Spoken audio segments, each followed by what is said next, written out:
talks and meets with him swiftly on behalf of his constituents. SNP Leader Stephen Flynn. Mr Speaker, in 2010, the then Prime Minister and now Foreign Secretary David Cameron said that people in Gaza are living under constant attacks and pressure in an open-air prison.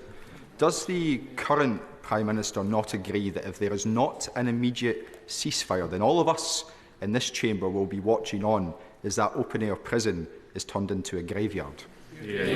Prime Minister. Mr Speaker, no one can deny the suffering that the people in Gaza are undergoing at the moment. I spoke about this on Monday, and I spoke about it consistently with Mahmoud Abbas, the President of the Palestinian Authority, which is why we're doing everything we can to get aid into the region, and we have repeatedly and consistently called for humanitarian pauses to get aid in and to get hostages and those that need to get out, foreign nationals, as quickly as possible, and will continue, as the Foreign Secretary will do, to make sure that that happens.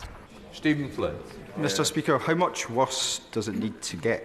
4,609 children are already dead in Gaza. Babies in the neonatal intensive care unit are dying because they don't have access to oxygen. For members across the House, this is a question of values and it is a question of conscience.